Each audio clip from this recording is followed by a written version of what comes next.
Awal semua ini terjadi yaitu pada saat memasuki H+2 di Lebaran Idul Fitri. Pada saat hari libur begitu, biasanya Tejo dan kawan-kawannya pergi ke laut. Selain pemandangannya yang bagus, rumah mereka pun juga berada di dekat pesisir. Akan tetapi, pada Lebaran kali ini, mereka tidak pergi ke laut. Malah justru pergi berkemah di Bukit Pelangi yang jaraknya lumayan jauh dari desa mereka. Selama berkemah di Bukit Pelangi itu, ternyata ada sesosok makhluk halus yang merasa marah atas kehadiran Tejo beserta kawan-kawannya. Tetapi makhluk itu menyukai salah seorang dari teman Tejo, sampai temannya itu disembunyikan di bawah pohon bambu.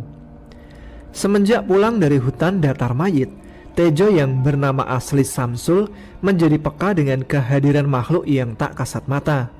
Bukan hanya bisa merasakan saja, tapi juga mampu melihat sosok-sosok mereka.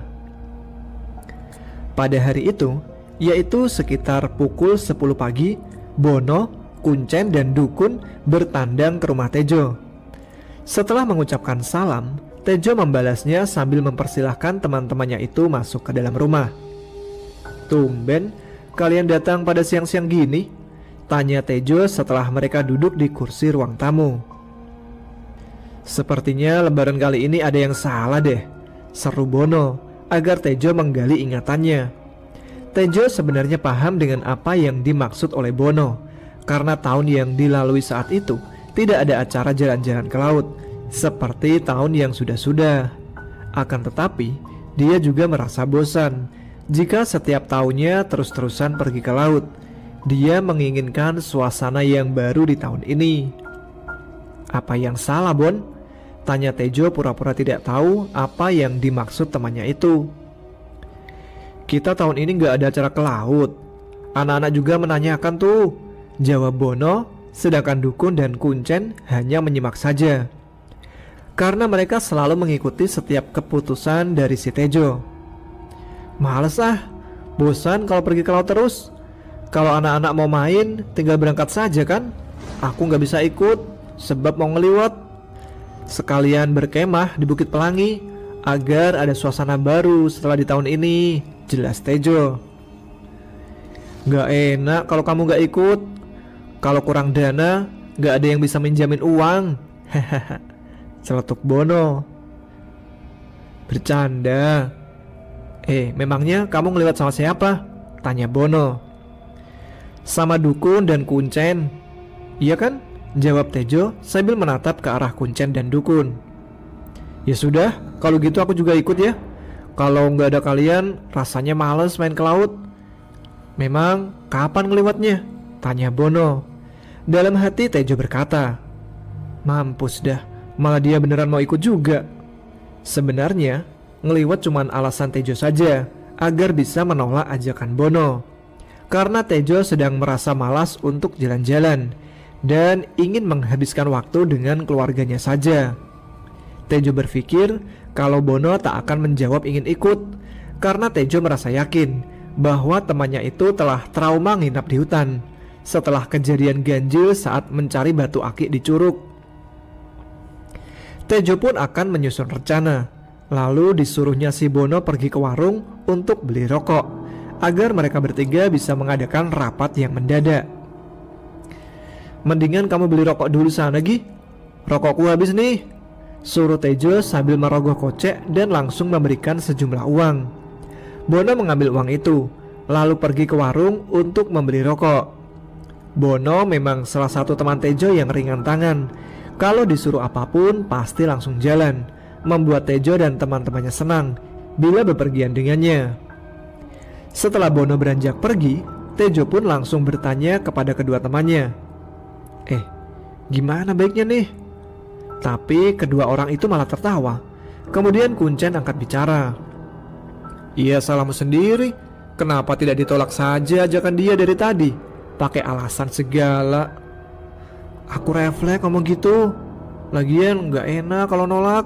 Tahu sendiri kan, kalau Bono itu harus ngadain acara setiap lebaran. Setiap hari juga di sini terus ngajakin jalan. Kalau belum jalan akan selalu seperti itu. Jelas Tejo dengan nada berbisik. Bener sih, padahal kita berdua tadi lagi asik minum kopi, tapi dipaksa temenin dia ke rumahmu. Ya sudah, kita berdua ikut saja apa keputusanmu, jawab Dukun. Tanpa pikir panjang, Tejo pun mengiyakan untuk ngeliwet di Bukit Pelangi. Karena kalau berkata sejujurnya, Tejo takut kalau Bono kecewa. Tejo adalah tipikal yang gak enak hatian. Walau sedang sesibuk apapun, dia menyempatkan waktu untuk menemani sahabatnya jika diajak bermain. Walau terkadang malas, tapi karena sifat gak enak hatinya, secara terpaksa dia akan menyanggupinya. Kuncen dan Dukun yang mengikuti keputusan Tejo tidak banyak protes. Setelah beberapa saat kemudian, Bono pun datang, sekaligus membawa sebungkus rokok. Ini rokoknya, jadi kapan ngeliwatnya? Tanya Bono sambil memberikan sebungkus rokok. Tejo mengambil rokok itu, lalu membuka bungkus dan membawa satu batang rokok. Sambil mengepulkan asap, Tejo menjawab, besok siang Bon, sekitar jam 9 kita jalan. Habis zuhur nanti kamu kabari yang lain, kali aja ada yang mau ikut, supaya semakin ramai dan seru. Oh ya, jangan lupa kasih tahu yang lain, agenda tahun ini ngeliwat di Bukit Pelangi. Kalau ada yang mau ikut, nanti malam kumpul di rumahku, sambung Tejo sambil meletakkan rokok di atas asbak. Bono pun mengiyakan tanpa ada pertanyaan lagi. Sekitar jam 8, teman-teman Tejo sudah berkumpul. Dia kaget karena yang ikut cukup banyak. Apalagi ada 2 bidadari yang tak dikenalnya. 2 perempuan cantik. Namun ada sesuatu yang aneh di balik kecantikan 2 perempuan itu. Malam ini berkumpul sekitar 9 orang, yaitu Kuncen, Dukun, Udin, Doni, Putra, Angga, dan kedua wanita yang sebut saja Mawar dan Melati. Kedua perempuan itu ternyata teman Doni. Mereka ikut karena Donilah yang mengajak. Tejo tak keberatan mengajak perempuan, cuman merasa canggung kalau di dalam rombongan ada perempuan yang baru dikenalnya. Takut pula jika ada candaan mereka yang menyinggung hati si perempuan. Namun di balik itu semua, teman-temannya merasa semakin bersemangat untuk menyambut hari esok. Seakan ingin berlomba untuk mencari perhatian dari salah satu perempuan tersebut. Berbeda dengan Tejo dan Dukun, karena saat itu mereka berdua menyandang predikat jomblo akut. Kenalkan temanku yang mau ikut, ucap Doni sambil memperkenalkan 2 bidadari ke yang lainnya. Mereka pun terpesona ketika 2 perempuan itu memperkenalkan dirinya dengan nada suara yang lemah bermanja. Besok kita bawa apa aja? Tanya Bono. Lalu dijawab Tejo dengan memberikan tugas pada masing-masing peserta, seperti perlengkapan untuk lewat. Tejo yang merasa canggung dengan 2 perempuan itu tidak memberikan mereka tugas, hanya menyuruh mereka membawa perlengkapan pribadinya masing-masing. Kami gak kebagian tugas nih. Bawa apa gitu kak? Tanya Mawar. Gak perlu, kalian bawa keperluan pribadi masing-masing aja, sisanya biar lelaki yang bawa, jawab Tejo. Dan keduanya mengangguk tanda setuju, diiringi dengan menarik bibir yang berwarna merah delima dan tersenyum. Indah merona senyumnya membuat hati mereka semua terpana. Entah mengapa, setiap apa yang kedua perempuan itu ucap, senyum atau mengibaskan rambutnya, peri cinta seakan turun dari langit untuk membusur hati mereka dengan panah asmara. Bener nih kak, jadi gak enak. Ya sudah, aku bantu lewat materi saja, ucapnya dengan nada halus sambil menyodorkan sejumlah uang. Tejo mengambil uang tersebut. Maksud hati ingin menolak, tapi merasa gak enak. Ingin menolak bukan berarti tidak butuh, hanya saja mereka punya kas sendiri. Tenang aja Neng, untuk masalah keperluan tidak usah dikhawatirkan. Kalau Neng ada perlu pribadi, biar Aa Bono yang bawa. Hehe, ucap Bono. Ah, Bono, gak bisa lihat yang bening-bening nih, cari muka terus, sindir Aga.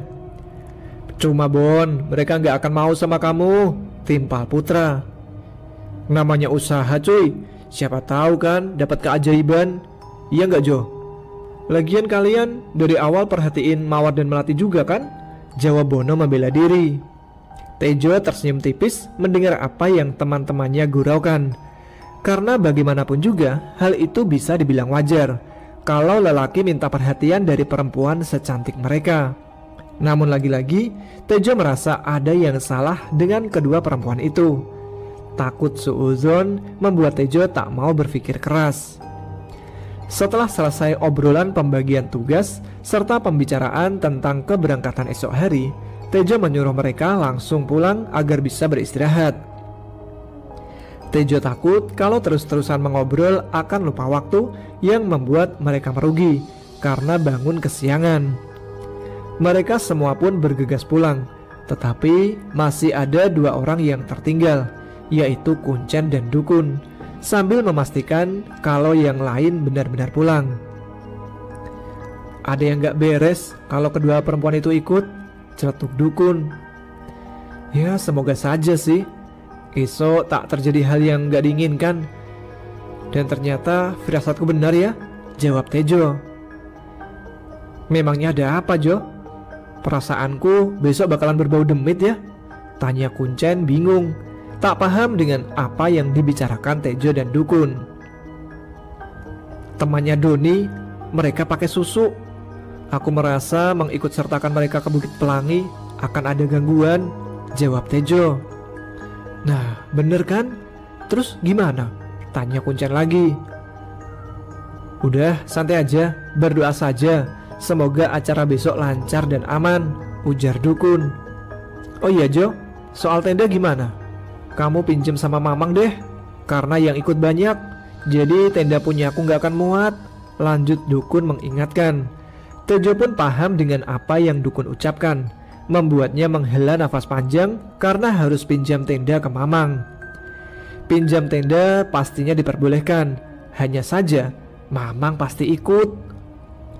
Tejo merasa malas kalau Mamangnya ikut serta, sedangkan itu acara mereka, acara anak muda. Namun apa mau dikata, karena mereka butuh tenda. Malam itu Tejo meminta Dukun dan Kuncen menemaninya pergi ke rumah Mamang untuk meminjam tenda. Tak lupa sebelum pergi, Tejo pamit terlebih dahulu ke sang mama. Dan setelah mendapatkan izin, mereka pun berangkat. Perjalanan dari rumah Tejo ke rumah Mamangnya memakan waktu sekitar 30 menit. Namun karena sudah terbiasa, mereka tidak memperdulikan masalah itu. Masih dalam perjalanan, Kuncen berucap, Jo, kamu yang sekarang sudah sama dengan saudaramu? Sama gimana? Tanya Tejo. Semakin sensitif dengan hal mistis dan sepertinya tambah berani, jelas Kuncen. Entahlah, semenjak kejadian di hutan datar mayit, aku jadi peka, jadi sering melihat makhluk seperti itu dan merasa kalau ada sesuatu yang berbeda dari diri ini, jelas Tejo. Tejo lanjut menjelaskan tentang semua hal ganjil yang dia lalui sepulang dari hutan datar mayit, yang membuat Kuncen menarik nafas panjang setelah mendengar apa yang Tejo ceritakan. Mungkin Kuncen bingung mengapa Tejo bisa seperti itu. Jangankan Kuncen, Tejo pun merasa heran dengan apa yang terjadi kepada dirinya. Biar waktu saja yang menjelaskan, lanjut Tejo dalam batin. Dukun hanya bisa menyimak pembicaraan mereka, karena bagaimanapun juga Dukun paham dengan apa yang menimpa Tejo. Sekarang coba kamu lihat, ada apa di sekeliling kita? Tanya Kuncen mulai aneh. Hah? Ya pohon lah, emangnya ada apa lagi? Pertanyaanmu aneh, keluh Tejo. Kan kamu bilang kalau mulai peka dengan keberadaan mereka. Aku hanya memastikan saja, apa benar kamu bisa melihat mereka? Tanya Kuncen lagi. Oh seperti itu, yakin mau dibuktikan? Awas saja kalau kabur. Ketus Tejo menghentikan langkahnya, lalu mengambil kerikil yang ada di jalan dan dilemparkan kerikil itu ke arah semak. Setelah kerikil itu jatuh ke arah semak, secara tiba-tiba muncullah seekor harimau, membuat Kuncen melompat kaget, termasuk Dukun yang ikut melompat pula. Anjir, Macan yang waktu itu ya?" tanya Kuncen. Namun Tejo tidak menjawab. Dia hanya tersenyum sedangkan Dukun mengangguk seolah paham. "Cocok deh kalian berdua jadi pasangan. Udah seperti Tsubasa dan Misaki," lanjut Kuncen dengan sindiran. Gak lama mereka pun sampai di rumah Mamang. Lalu mengucap salam dan tidak lama Mamang pun keluar.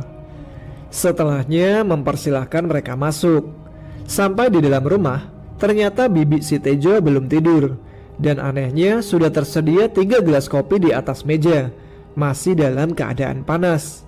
Bukan itu saja, kue dan tenda yang mau dipinjam sudah mereka siapkan, beserta beberapa barang lain yang dibutuhkan untuk berkemah. Dukun dan Tejo yang melihat hal tersebut menyikapi dengan biasa-biasa saja, karena bagi mereka berdua hal ini sudah lumrah dan biasa terjadi. Berbeda dengan Kuncen yang sebenarnya sudah tahu tetapi kaget setelah melihat semua itu. "Memang keluarga aneh," gerutu Kuncen, disambut senyum oleh Tejo dan Mamang. Lalu bersegera menikmati hidangan yang sudah disiapkan tanpa adanya obrolan panjang.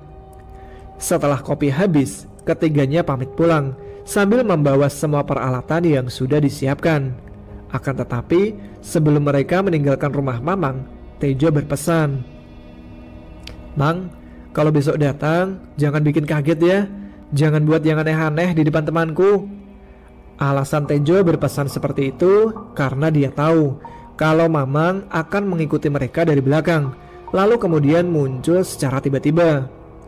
Walau memang tidak bilang ikut, tetapi Tejo tahu kalau Mamangnya pasti ikut. Mamang tidak menjawab, beliau hanya tersenyum. Kemudian mereka langsung pamit pulang.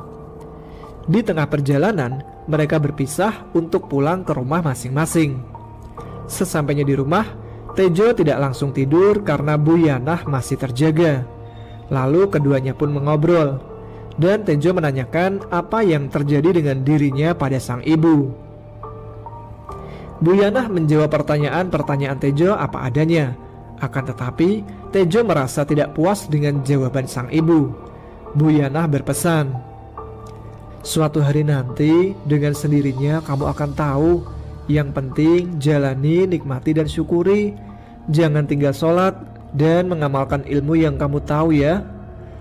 Setelah Tejo mendapatkan jawaban seperti itu, dia masuk kamar dan beranjak tidur. Pagi pun tiba. Sekitar pukul 7 pagi, teman-temannya sudah berkumpul semua. Mereka mengecek semua perlengkapan dan barang-barang bawaan. Setelah memastikan bahwa semua sudah siap dan tidak ada kekurangan apapun, mereka pun sarapan karena Bu Yanah sudah menyiapkan sarapan untuk mereka semua. Yang awalnya ingin cuma 1 malam, ternyata teman-temannya minta untuk bermalam di sana selama 2 malam. Setelah sarapan dan merokok beberapa batang, mereka pun berangkat menggunakan sepeda motor. Sebelum berangkat, tak lupa Tejo dan yang lainnya pamitan sama Bu Yanah. Pamitan dan minta izin adalah ritual wajib kalau Tejo ingin pergi kemanapun. Perjalanan dari rumah Tejo ke Bukit Pelangi sekitar 45 menit menggunakan sepeda motor. Sebetulnya bisa lebih cepat, hanya saja di kampung Tejo jalannya belum semua diaspal, jadi agak sedikit lama. Selama kurang lebih 45 menit mengendarai sepeda motor, akhirnya mereka sampai di rumah teman Tejo. Mereka berhenti di situ karena untuk menitipkan sepeda motor. Untuk naik ke bukit tersebut tidak perlu meminta izin ke siapapun. Biar nggak perlu minta izin, ada baiknya laporan dengan RT setempat. Setelah minta izin kepada RT setempat, mereka membagi 2 rombongan. Yang pertama ada Dukun, Putra, Udin, dan Angga. Tejo menyuruh mereka berangkat terlebih dahulu dan tidak perlu menunggu mereka yang ada di belakang, supaya bisa dengan cepat mendirikan tenda dan menyiapkan semuanya. Sedangkan rombongan yang kedua ada Bono, Doni, Mawar, Melati, Kuncen, dan Tejo. Sebelum perjalanan dimulai, mereka membuat lingkaran dan berdoa agar diberikan keselamatan dan berharap tidak terjadi hal yang aneh selama di atas bukit. Sedikit penjelasan tentang Bukit Pelangi. Bukit Pelangi memiliki pemandangan yang indah dan sering dijadikan area berkemah. Namun sekarang bukit ini sudah menjadi salah satu wisata di daerah mereka. Di bukit ini ada makhluk kerdil dan ada yang bilang kurcaci. Mereka sering menampakkan diri ketika ada pelangi muncul. Dan katanya sosok mereka tidak pernah mengganggu manusia. Tetapi untuk Tejo pribadi belum pernah melihat sosok-sosok itu. Balik lagi ke cerita. Mereka berjalan sekitar jam 11 siang. Dalam perjalanan mereka sebetulnya aman-aman saja karena posisinya masih siang dan vegetasi jalannya tidak begitu rimbun. Dalam perjalanan mereka habiskan untuk melihat-lihat keindahan alam sekitar dan sambil bersenda gurau. Sedangkan untuk Doni dan Bono, mereka sibuk mencari perhatian Melati dan Mawar. Kurang lebih setelah 1 jam perjalanan, Tejo memutuskan buat istirahat sejenak karena merasa iba dengan Mawar dan Melati yang seakan merasa lelah, tetapi tidak berani bilang atau meminta istirahat. "Berhenti di sini dulu, kita istirahat 10 menitan ya," ujar Tejo. Lalu mereka mengeluarkan botol minuman masing-masing. Selain air putih, Tejo membawa kopi matang yang diisi ke dalam termos kecil. Setelah buka tutup termos, Bono pun mendekat sambil berujar, "Bawa kopi diem-diem aja. Sini bagi." Tejo pun memberikan kopi kepada Bono dan yang lainnya. Tidak lupa menawarkan ke kedua perempuan itu, yang ternyata mereka suka dengan kopi hitam. Walau dengan rasa malu, keduanya mengambil kopi yang Tejo berikan. "Terima kasih kak," ucap Mawar dan Melati dengan senyum indahnya. "Beruntungnya kamu Jo, disenyumin mereka terus. Tahu gitu, aku bawa kopi juga, sekalian bawa termos yang gede," sindir Bono. "Kak, mau pipis? Kemana ya?" tanya Melati dengan pipi memerah. Tejo menunjukkan lokasi buang air kecil, serta menyuruh Mawar menemaninya.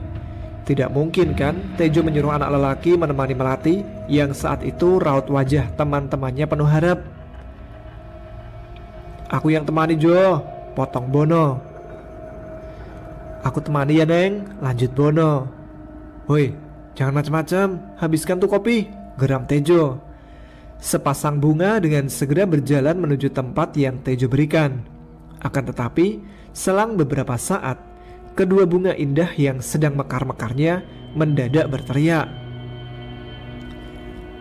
Mereka berteriak-teriak bilang bahwa mereka melihat ular dan meminta tolong. Keempat pemuda tangguh yang sedari awal mencari perhatian dengan sigap berlari mendekat. "Ada apa?" tanya Tejo. "Ada ular kak, besar sekali," jelas Mawar. "Di mana?" tanya para pemuda tangguh serentak. Dengan segera mereka menyisir area yang ditunjukkan oleh Mawar. Namun aneh, karena tidak ada ular. "Di sana kak," tunjuk Mawar. "Mana? Gak ada, hanya ada ranting dan semak saja," jawab Doni. "Benar, ada di sana kak. Iya kan Mel?" tanya Mawar ke Melati. "Benar kak, tadi ada ular besar sekali di situ, makanya kami teriak-teriak," jawab Melati ikut menunjuk. Tejo menenangkan kedua bunga lalu melihat ke arah semak yang mereka tunjuk. Akan tetapi tak ada apapun selain ranting pohon. "Gak ada apa-apa kok, mungkin kalian salah lihat," teriak Tejo. "Udah yuk kita jalan lagi," sambung Tejo. Mereka kembali ke tempat istirahat lalu membereskan semua barang-barang dan melanjutkan perjalanan. Baru mulai berjalan mendekati tempat peristirahatan, kedua bunga kembali teriak, "Itu kak, ularnya ada di pohon," sambil menunjuk dan segera lari bersembunyi di belakang Tejo. Tejo dan yang lain melihat ke arah yang ditunjuk dan ternyata benar adanya. Sesosok ular berukuran besar. Namun aneh karena hanya Tejo sajalah yang melihat selain kedua bunga itu. "Di sana gak ada apa-apa," ucap Kuncen. Doni dan Bono mengiyakan ucapan Kuncen karena mereka memang tidak melihatnya. Barulah Tejo paham dengan apa yang dilihatnya. Untuk menghilangkan rasa curiga, Tejo mengikuti yang lain. Kalau tidak melihat ada ular di pohon tersebut. "Kamu gak lihat?" tanya Kuncen dengan nada berbisik. "Gak lihat ada apa-apa," tanya Tejo berbohong karena tidak mau menimbulkan kepanikan. Kedua perempuan itu pun masih ketakutan dan tidak mau berjalan. karena apa yang mereka ucapkan kalau ular tersebut masih ada dan melihat ke arah mereka. Tejo memandang ke arah ular sambil memohon dalam hati, "Tolong pergi, jangan ganggu temanku. Mereka kesini dengan niat baik, hanya ingin melihat panorama keindahan alam." "Kalian berhati-hatilah ketika berada di atas sana. Terutama dua perempuan itu," jawab sosok ular, mengerti apa yang Tejo ucapkan dalam hatinya, lalu menghilang dari pandangan. Tejo memberitahu Melati dan Mawar kalau tidak ada apapun, lalu menenangkan keduanya kalau mereka akan baik-baik saja. Setelahnya, kedua perempuan itu kembali tenang sambil melihat ke atas pohon.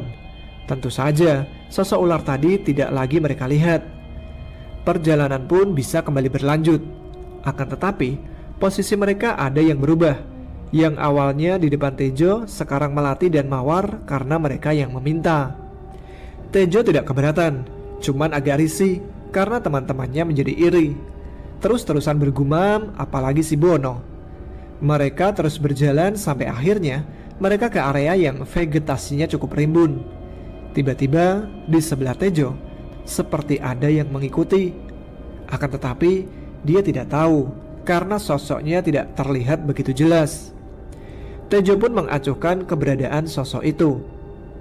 "Kak, melihat tidak kalau di sebelah ada yang ikut?" tanya Melati dengan nada berbisik. "Oh, kamu pun lihat? Biarkan aja, selama tidak mengganggu," jawab Tejo. "Kamu dan Mawar fokus saja melihat ke depan, jangan melihat kiri dan kanan. Kalau lelah tinggal bilang." Agak lama berjalan, sekitar pukul 4 sore, akhirnya sampai di lokasi yang ditentukan. Terbilang cukup lama mereka berjalan, karena sedari awal memang niat jalan santai, karena mengikut sertakan perempuan dan banyak istirahatnya. Dilihat semuanya sudah tampak rapi, bahkan rombongan pertama sudah memasak. Yang lebih anehnya lagi, ternyata Mamang si Tejo alias Mang Erik sudah berada di sana. "Mentang-mentang bawa cewek, jalannya kayak keong, mantep dah," sindir Udin. "Hati-hati Neng, mereka itu buaya," hahaha, sahut Mang Erik. "Ya, kalau duluan sama si Bono," keluh Angga. Kedatangan rombongan kedua disambut canda dan ejekan dari rombongan pertama. Doni dan Bono bingung mengapa Mang Erik bisa ikut serta. Tejo pun menjelaskan, sekalian memperkenalkan Mang Erik ke Mawar dan Melati. Setelah rombongan Tejo sudah beres-beres lalu makan, kemudian kumpul dengan rombongan pertama ikut merapikan pekerjaan. Yang ternyata rombongan pertama belum sempat mencari kayu bakar, karena ingin kalau rombongan kedua lah yang mencari. "Yang terakhir datang cari kayu bakar untuk nanti malam," perintah Udin. "Ya elah, kerja kok setengah-setengah," keluh Bono. "Bodoh amat, jangan enaknya aja dong," ketus Angga. Dengan segera, Tejo melerai adu mulut di antara mereka. Ia menyuruh Bono, Kuncen, dan Doni untuk mencari kayu bakar. Sedangkan dirinya mau mengambil air untuk keperluan membuat kopi. Tejo pun mengajak Mang Erik untuk menemaninya. Dalam perjalanan mengambil air, Mang Erik menyela langkah mereka dengan pembicaraan. "Jaga kedua cewek itu. Susuk yang mereka pakai mengundang makhluk penghuni sini untuk mendekat." Dalam hati Tejo bertanya, "Memangnya susuk bisa membuat hantu terpincut ya?" "Iya Mang, saat di perjalanan tadi sudah diperingatkan kok sama ular. Terus setelahnya diikuti sosok yang gak tahu itu apa," jelas Tejo. "Dibuat santai aja, yang terpenting kamu jaga kedua cewek itu," perintah Mang Erik. Tejo menerawang jauh, mengingat kejadian di hutan datar mayit yang membuatnya bertanya-tanya. Lalu menanyakan perbedaan dirinya dari sebelum masuk hutan dan setelah masuk hutan. Karena sepulang dari hutan, mata batin Tejo semakin terbuka. "Sudah faktor keturunan dan gak bisa dibuang, tapi tergantung kamunya. Setelah bisa melihat apa yang tidak bisa dilihat kebanyakan orang, mampu melawan atau tidak. Tapi aku yakin kamu bisa dan buktinya sudah terbiasa dengan hal tersebut. Jadi tinggal rajinlah dalam beribadah. Jangan tinggal sholat dan mengaji. Karena kalau tidak kuat iman, kamu sendiri yang akan kena akibatnya. Imbuh Mang Erik memperingatkan. Kok ada akibatnya sih, Mang?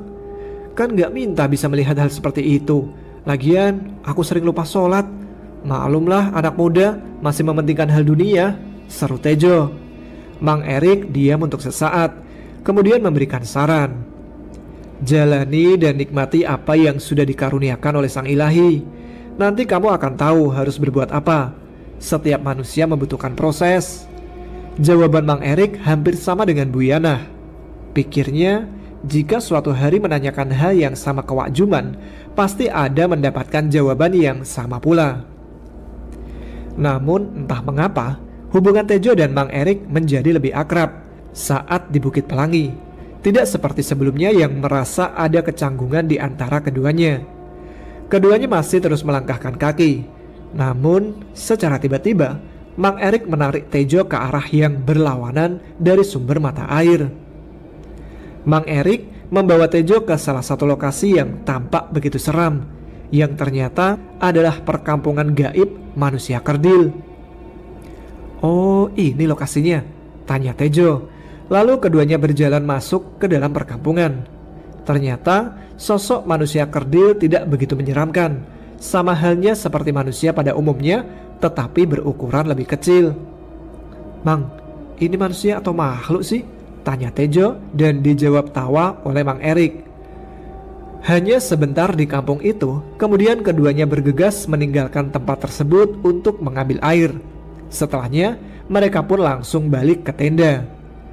Tapi alangkah terkejutnya Tejo karena mendapati raut wajah teman-temannya memancarkan kepanikan. Karena Mawar, Melati dan Bono mengalami kesurupan. Tejo heran karena si Bono rentan akan kesurupan. Dibawa kemanapun pasti akan bernasib sama. Kamu kemana? Lama sekali ambil airnya. Bagaimana dengan mereka? Tanya Doni menatap Tejo dan ketiga temannya yang kesurupan secara bergantian. Maaf, kepleset saat ambil air.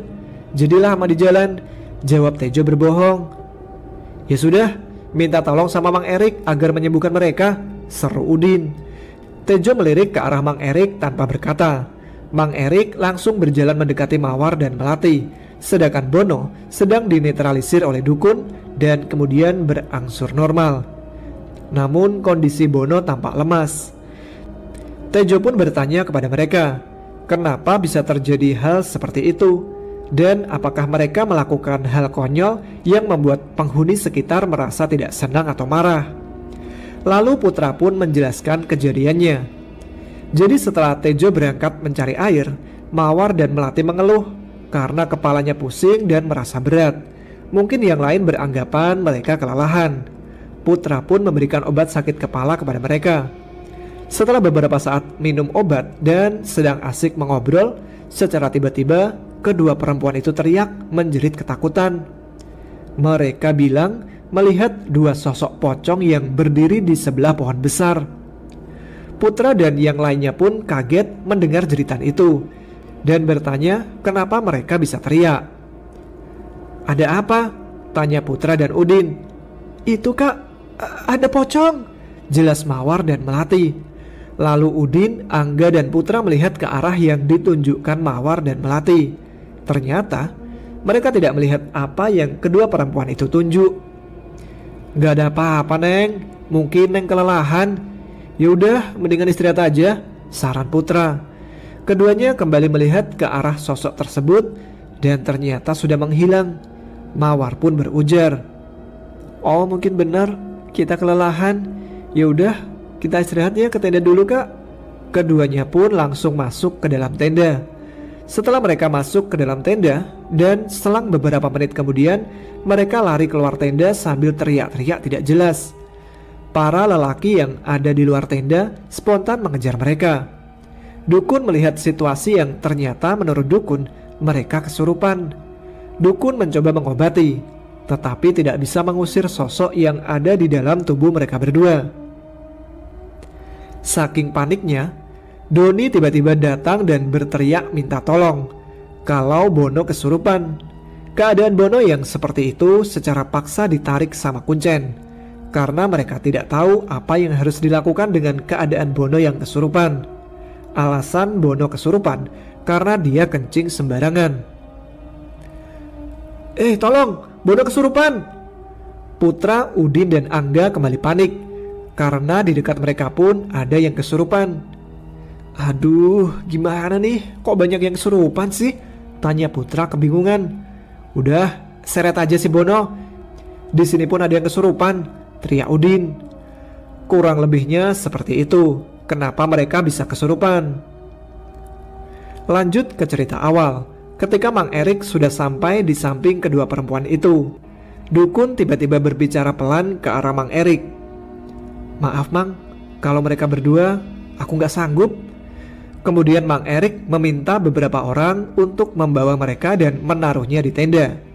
Kondisi kedua perempuan itu menjerit-jerit tidak karuan seperti cacing kepanasan. Setelah Mang Erik membawa kedua perempuan itu, dia menyuruh yang lain untuk meninggalkan tenda. Tidak ada yang diperbolehkan masuk kecuali diminta. Mang Erik meminta Tejo untuk menemani di dalam tenda. Di tenda ada Tejo, Mang Erik, dan dua perempuan yang sedang kesurupan. Mang Erik menyuruh Tejo memberikan segelas air, dan setelah Tejo mengambil air dan memberikannya kepada Mang Erik, dia berdoa dan meminta pertolongan kepada Allah Subhanahu wa Ta'ala agar makhluk yang merasuki kedua temannya itu segera pergi. Kemudian mereka berdua bisa tenang setelah mendengarkan pembacaan ayat dari Mang Erik. Kemudian berniat membasuh muka mereka berdua dengan air sambil membaca doa. Akan tetapi sebelum dibasuhkan ke muka mereka, Mang Erik berujar, "Jo, kamu jangan kaget dan teriak ya." Tejo hanya bisa mengangguk meski tidak mengerti apa yang Mang Erik katakan. Mang Erik membasuh wajah Melati, sedangkan Mawar, Tejo lah yang membasuh karena Mang Erik yang menyuruh. Ketika Tejo membasuh wajahnya dari dahi hingga dagu, tiba-tiba kulit Mawar rontok dan mukanya sangat menjijikkan, membuat Tejo kaget, mual dan ingin berteriak. Tapi sekarang dia mengerti kenapa Mang Erik menyuruhnya untuk tidak kaget. Tejo pun bertanya, "Mang, kenapa bisa seperti ini? Apa mereka akan baik-baik aja?" "Tubuh mereka sudah ditukar. Tubuh yang aslinya telah disembunyikan," jawab Mang Erik. "Terus bagaimana Mang? Mereka bakal baik-baik aja kan?" tanya Tejo lagi. "Nanti kita cari. Semoga tidak terlambat," jawab Mang Erik lagi. "Jangan beritahukan kejadian ini ke yang lain ya. Dan kalau ada yang tanya, jawab saja mereka tidak kenapa-napa dan hanya butuh istirahat. Jadi jangan diganggu," imbuhnya. Tejo diam untuk sesaat, menatap dalam bola mata Mang Erik. "Nanti malam kamu susul aku ke lokasi yang ada di dekat Kampung Kerdil." Setelah percakapan itu, Mang Erik dan Tejo meninggalkan tenda. Banyak teman-temannya menanyakan keadaan kedua perempuan itu. Doni terlihat pucat karena dialah yang mengajak kedua perempuan itu. Dia takut sesuatu yang buruk akan terjadi. "Mereka berdua baik-baik aja Don. Sekarang sedang istirahat." "Sudah, jangan ganggu istirahat mereka. Mungkin karena faktor kecapean juga." "Udahlah, santai aja," ucap Tejo. Setelah mendengarkan penjelasan Tejo, yang lainnya pun merasa lega. Akan tetapi, bagi Tejo pribadi, masih memikirkan keadaan sebenarnya dari dua perempuan itu. Apalagi harus mengikuti Mang Erik mencari tubuh asli keduanya. "Bon, gimana keadaanmu?" tanya Tejo. "Gak apa-apa, cuma lemas saja," jawab Bono.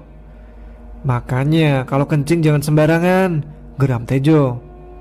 "Iya maaf, aku kan gak tahu," jawab Bono ragu.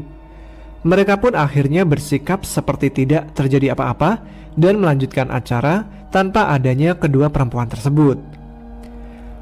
Singkat cerita, sekitar jam 9 malam, ketika mereka berada di luar tenda sambil mengelilingi api unggun, mereka bercanda sambil menikmati kopi panas dan rokok. Tejo melihat Mang Erik dan Dukun agak menjauhi mereka. dan seperti sedang membicarakan sesuatu.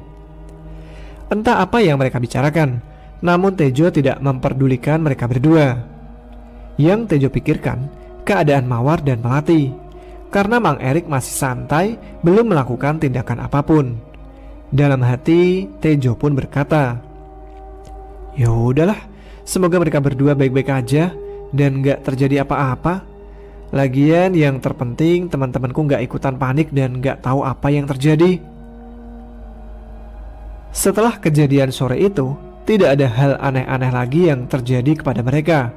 Tidak ada sosok yang mengganggu dan semua aman-aman saja. Ketika Tejo asik bercanda dengan teman-temannya, Mang Erik datang menghampiri dan duduk di sampingnya. Sedangkan dukun terlihat seperti menaburkan sesuatu mengelilingi area yang mereka tempati. Setelah menaburkan sesuatu yang Tejo sendiri pun tidak tahu itu apa, dukun pun mulai bergabung dengan mereka lagi dan kembali bercanda. Entah apa tujuannya menaburkan sesuatu itu, tetapi Tejo rasa yang dilakukan dukun adalah demi kebaikan mereka semua. Mana jatah kopi dan rokokku?" tanya Mang Erik. "Udah tua, Mang, jangan banyak rokok sama kopi, nanti cepat mati," celetuk Bono. "Ah, sial kalian semua," teriak Mang Erik dengan candaan, lalu membaur dengan yang lain. Mang Erik bisa bercanda dengan teman-teman Tejo. Dia mampu berbaur dengan mereka semua. Tak lama, "Jo, kalau nggak salah aku lihat sarang burung anis kembang. Kita intip yuk." "Hah? Di mana, Mang?" "Ya elah, besok aja sih, udah malam," sahut Tejo. "Tadi pas ambil air di tepi sungai. Kalau malam kan biasanya burung-burung pada tidur. Siapa tahu ada burungnya dan nanti bisa dijual. Anis kembang kan lumayan mahal," jelas Mang Erik. Tejo menolak ajakan Mang Erik karena berpikir datang ke tempat tersebut untuk bersenang-senang. Akan tetapi Mang Erik menatap tajam ke arahnya, membuat Tejo ingat kalau alasan Mang Erik mengatakan hal itu agar yang lain tidak curiga. Di daerah tersebut, burung anis kembang masih banyak pada saat itu, dan sampai sekarang pun sepertinya masih ada, hanya saja tidak sebanyak dulu. "Ya sudah, ayo Mang, lumayan buat peliharaan baru di rumahku," ucap Tejo. "Yaudah, aku ambil senter dulu ya," lanjutnya. Tejo langsung masuk ke dalam tenda lalu mengambil senter. Setelahnya kembali ke rombongan. Untuk menghindari rasa curiga, Tejo pun berpura-pura mengajak mereka. "Ada yang mau ikut nggak?" tanya Tejo, namun tak ada jawaban. Mereka diam untuk sejenak.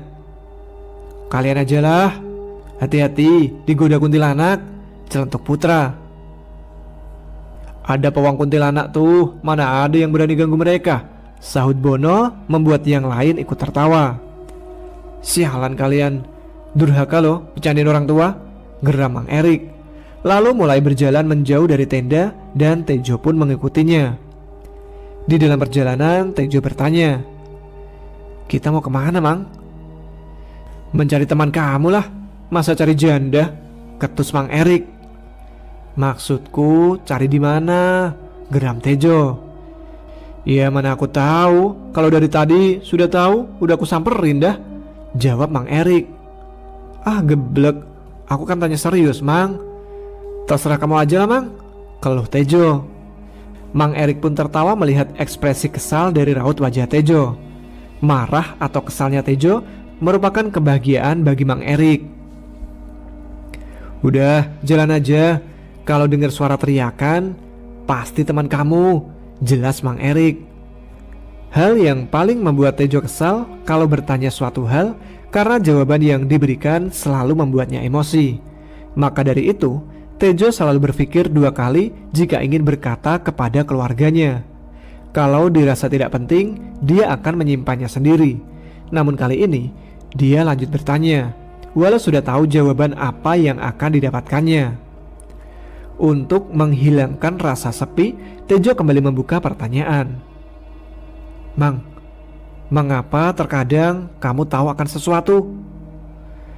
"Tahu apa?" jawab Mang Erik, seolah tidak paham dengan apa yang Tejo tanyakan. Itu Mang, yang kemarin. Yang tiba-tiba udah menyiapkan kopi, tenda dan barang-barang yang lainnya. Padahal itu kan acara dadakan. Jelas Tejo. Mang Erik tersenyum tipis. Mungkin kebetulan. Memangnya kamu mau seperti itu? Mau Mang, jawab Tejo dengan mata berbinar dan bibir mengembang. Hah, semangat sekali. Tapi janganlah, belum cukup umur. Nanti dipakai untuk hal yang aneh-aneh lagi. Sholatmu aja masih bolong-bolong dan jarang mengaji. Rajinlah sholat wajib dan sunnahnya. Rajin mengaji, zikir juga. Baru setelahnya aku kasih tahu, ucap Mang Erik. Mendengar jawaban Mang Erik, Tejo hanya bisa menarik nafas. Jangankan sholat sunnah, sholat wajib saja kadang tertinggal. Ketika mulai asik mengobrol dengan Mang Erik, tiba-tiba Mang Erik menyuruh berhenti. Berhenti dulu Jo. Dengar sesuatu nggak? Ada yang minta tolong tuh, tanya Mang Erik. Hah? Ada apa sih Mang? Aku nggak dengar apa-apa, jawab Tejo. Shh, makanya mulutmu diam, fokus dengerin, seru Mang Erik.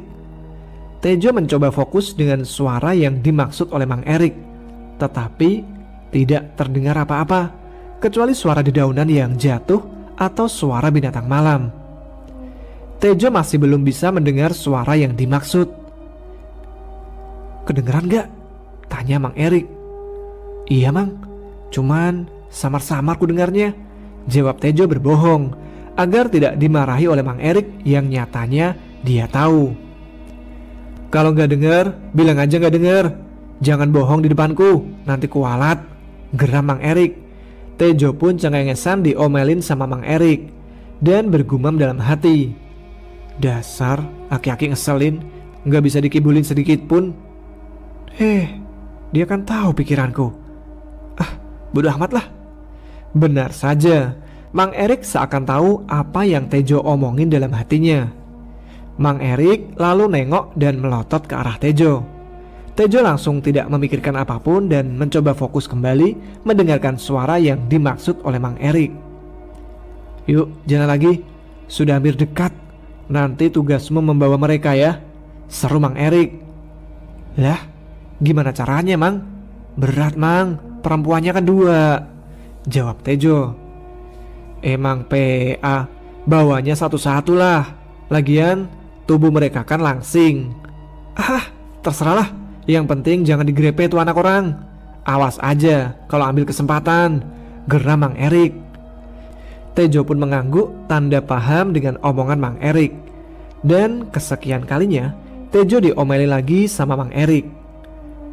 Ketika Tejo dan Mang Erik mulai melanjutkan perjalanan, sudah tidak ada obrolan apapun lagi dan mulai fokus mencari keberadaan mereka berdua.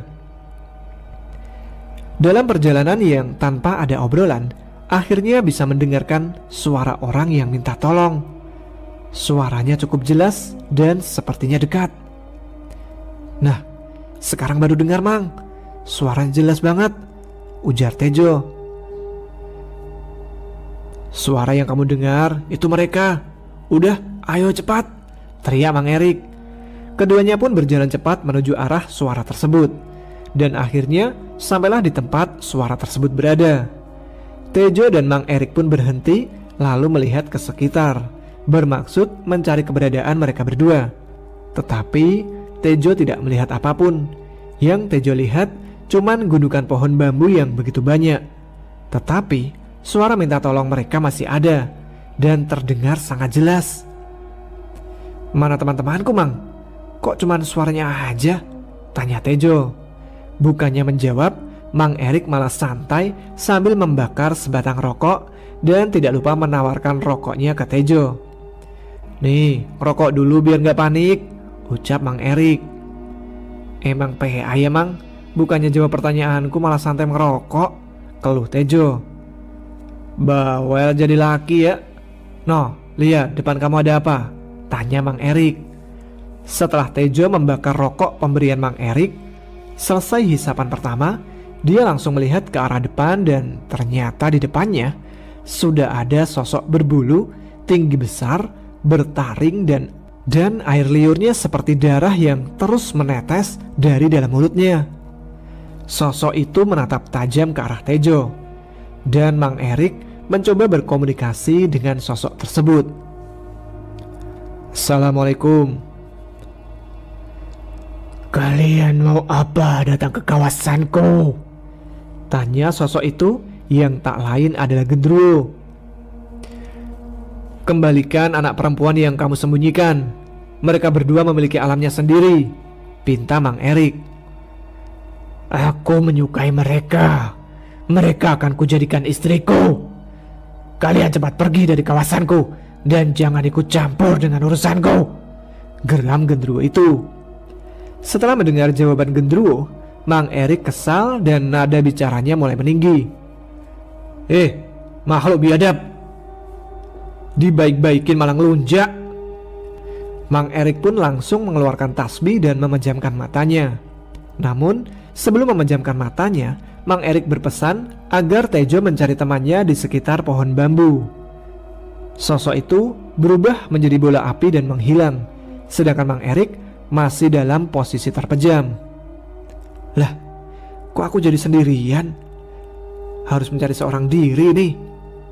Memang susah punya mamang seperti dia, gerutu Tejo sambil berjalan ke arah pohon bambu. Tejo pun memanggil nama Mawar dan Melati sambil mengelilingi pohon bambu. Mawar, Melati. Terus dia memanggil nama mereka sambil terus mengelilingi pohon bambu.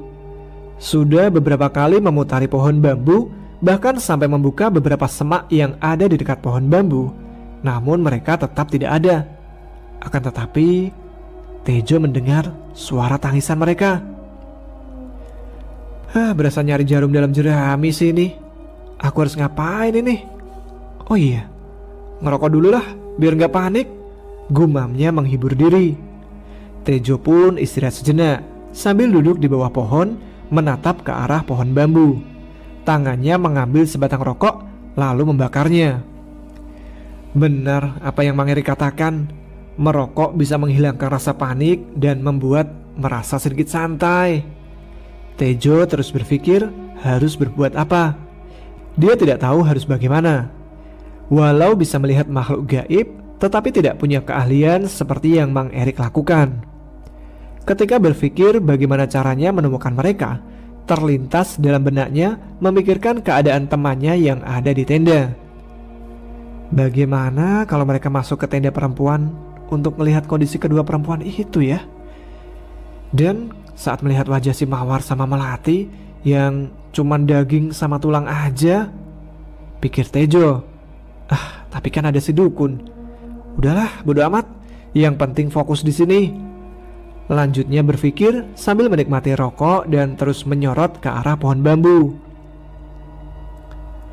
Secara tiba-tiba muncullah dua pocong yang turun dari pohon bambu.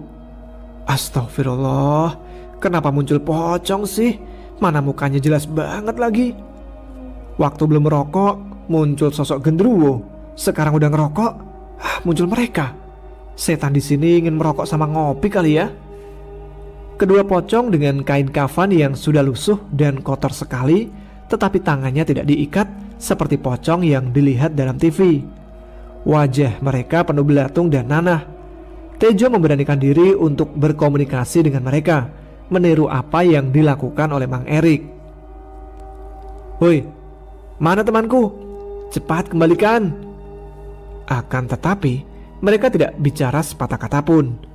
Malahan semakin tajam menatap ke arah Tejo. Asem, setan sialan, bukannya menjawab malah semakin melototin aku, teriak Tejo. Sudah tidak menemukan Mawar sama Melati, Tejo malah dibuat bingung sambil mengambil cara untuk mengusir mereka. Tejo mulai berani dengan makhluk halus semenjak pulang dari hutan datar mayit. Takut dan merinding masih dia rasakan. Karena rasa takut tidak bisa mengusir mereka, justru memberikan energi kepada setannya. Makanya Tejo coba memberanikan diri. Dalam kebimbangan karena tidak tahu harus bagaimana, Tejo coba menirukan Mang Erik lagi. Duduk memejamkan kedua mata sambil membaca ayat Al-Quran yang dia bisa. Namun dalam pikiran Tejo malah takut kalau tiba-tiba pocong tidak pergi dan malah ada di depan kedua matanya persis. Dia hanya bisa membaca surat-surat pendek dan ayat kursi, tetapi kedua mata tidak berani dipejamkan. Setan tetap tidak hilang, membuat Tejo terus membaca ayat-ayat Al-Quran yang dia hafal. Sampai pada akhirnya, tiba-tiba ada suara geraman harimau dari arah belakangnya. Saat mendengar geraman harimau, Tejo melihat ke belakang. Ternyata benar saja ada seekor harimau. Ya Allah, apalagi ini? Nggak di mana-mana, kenapa ada macan sih? Tejo mulai tersadar dan berpikir, sepertinya itu sosok macan yang selalu ngikutin aku deh. Tejo tidak mempedulikan harimau itu, karena yakin harimau tersebut tidak ada niat jahat. Saat dia melihat ke depan, tiba-tiba sosok pocong hilang dan di depannya sudah ada Mawar dan Melati yang tergeletak pingsan. Antara percaya dan tidak, dia pun berlari untuk memastikan mereka berdua temannya atau bukan. Setelah sampai di posisi mereka pingsan, Tejo menepuk-nepuk pipi Mawar dan Melati sambil memanggil-manggil namanya. Mawar, Melati, ayo bangun. Tejo berusaha membangunkan mereka berdua, sampai akhirnya mulai sadar. Akan tetapi, keduanya tidak mau membuka matanya. Tolong kak, tolong kami, aku mau pulang, teriak Mawar histeris. Tolong, sambung Melati. Sadar, ini aku Tejo, kalian udah aman, seru Tejo membuat mereka ragu, namun secara paksa membuka kedua mata. Dengan segera bangkit, memeluk Tejo diiringi tangis dan rintihan minta pulang. Ini bener Kak Tejo kan? Tanya Mawar memastikan. Tejo pun memberikan botol air minum kepada mereka berdua. Benar, ayo kita pergi dari sini. Tejo membantu keduanya berdiri, walau sebenarnya tubuh mereka berdua dalam keadaan lemas. Setelah bangun dan hendak berjalan, keduanya pun teriak, Macan! Sontak Tejo melirik ke arah di mana dirinya melihat sosok harimau. Benar saja, ternyata sosok itu masih ada. Macan PA, kenapa masih di sini? Tanya Tejo dalam batinnya sambil menatap. Terima kasih sudah membantu. Cepat pergi, sambungnya. Tuhan menyelamatkan Tejo melalui perantara harimau itu. Kemudian harimau itu pun beranjak pergi meninggalkan mereka dan hilang di balik kegelapan. Akan tetapi, masalah kembali muncul. Yuk jalan, macannya udah pergi tuh, insya Allah udah aman. Kak, Mawar pingsan kak, jelas mati. Jadi mau tidak mau, Tejo pun harus menggendong Mawar dan menuju ke arah Mang Erik. Saat sampai di lokasi pertama waktu bertemu genderuwo itu, ternyata Mang Erik tidak ada di sana. Dan malah secara tiba-tiba mengejutkan Tejo dan Melati dari arah belakang. Ayo, kamu apakan anak orang? Teriak Mang Erik sambil menepuk bahu Tejo. Mang Erik cengengesan. Saat mendengar suara Mang Erik, Melati pun ikut pingsan juga. Sialan kamu Mang, malah ngagetin aja. Nih, anak orang ikut pingsan. Gimana cara ngobatinnya sekarang? Yang satunya malah ikut pingsan juga kan? Geram Tejo. Yaudah, kamu baringkan tuh anak orang, pinta Mang Erik. Dan Tejo langsung membaringkan Mawar berdekatan dengan Melati. Setelah dibaringkan, bukannya membangunkan mereka berdua, Mang Erik malah mengajak untuk merokok. Udah, ngerokok dulu supaya nggak panik. Emang saklek Mang, bukannya sadarin mereka malah ngajak ngerokok. Aku nggak mau Mang, takut tiba-tiba nanti ada sosok astral muncul lagi. Acuh Tejo. Dia kesal karena setiap merokok ada saja setan yang datang. Mang Erik hanya bisa tertawa sambil berujar, bocah, aku bukannya dokter. Lagian mereka sudah baikan, nanti juga siuman sendiri. Kalau siuman tinggal diberi minum saja, jawab Mang Erik sambil tersenyum. Singkat cerita, setelah menghabiskan 2 batang rokok, tiba-tiba keduanya siuman dengan kondisi seperti di awal, dekat pohon bambu. Mereka ketakutan minta tolong. Tejo pun menenangkan dan memberikan minuman agar mereka sedikit tenang. Setelah mulai membaik, Tejo bertanya, mengapa mereka ada di situ? Namun ketika dia bertanya dan belum sempat kedua orang itu menjelaskan, Mang Erik langsung memotong pembicaraan Tejo. Jo, orang masih lemas, kamu kasih pertanyaan macam polisi saja, potong Mang Erik. Bagaimana keadaan kalian berdua, Neng? Lanjut Mang Erik, membuat Tejo langsung diam dan tidak berani mengucapkan kata. Udah mendingan, Mang, cuman sedikit pusing aja, jawab Mawar. Kita ada di mana ya, Mang? Tanya Melati. Ya udah, kalian kumpulkan nyawa dulu agar kuat jalan dan balik ke tenda. Kalian sekarang berada di dekat sarang genderuwo yang nyulik kalian, jawab Mang Erik. Keduanya pun kaget ketika mendengar sarang genderuwo dan mulai sedikit panik, sambil matanya melirik ke setiap penjuru arah untuk memastikan kalau mereka benar-benar sudah aman. Kalian sudah aman, gak perlu panik lagi, ujar Mang Erik lalu menjelaskan dan menasihati mereka. Dan mengapa kejadian seperti ini bisa menimpa keduanya. Kalian berdua kan masih muda, tanpa harus menggunakan susuk, paras kalian udah cantik.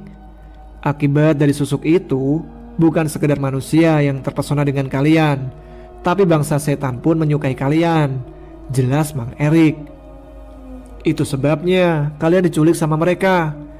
Kalian percaya saja dan yakin kalau jodoh sudah di tangan Tuhan. Menggunakan barang seperti itu, hidup kalian gak bakal tenang. Dan itu juga salah satu perbuatan syirik, imbuh Mang Erik. Mang Erik udah macam ustadz aja kalau udah ceramah, panjang bener. Tapi apa yang diucapkan Mang Erik emang bener sih. Mawar dan Melati pun membenarkan ucapan Mang Erik soal mereka yang pakai susuk. Mereka pun menyesali perbuatannya dan berjanji setelah dari Bukit Pelangi, mereka berdua akan membuangnya. Terima kasih, Mang. Kak Tejo juga. Kalau nggak ada kalian, kami berdua nggak tahu akan bernasib seperti apa, ucap Melati sambil keduanya tersenyum manis ke arah Tejo. Senyumnya yang kali ini seakan mengandung arti membuat Tejo salah tingkah. Jangan senyum-senyum kau Jo, sindir Mang Erik. Udah yuk kita balik ke tenda, takut teman kalian ikut mencari, lanjutnya. Ya elah, gak boleh banget lihat saudaranya senang, gumam Tejo. Keempatnya pun langsung balik ke arah tenda. Ketika mereka balik ke tenda, ternyata sudah pukul 1 lewat. Sesampainya di tenda, semua teman mereka sudah pada tidur, dan hanya menyisakan 2 orang yang sedang duduk santai sambil minum kopi. Saat Tejo perhatikan, ternyata kedua orang itu adalah Kuncen dan Dukun yang sengaja menunggu mereka datang. Setelah menghampiri keduanya, Kuncen tidak banyak tanya. Mungkin Kuncen sudah dijelasin sama Dukun dan Dukun sendiri dikasih tahu oleh Mang Erik sebelum keduanya berangkat karena mereka berdua sempat berbicara.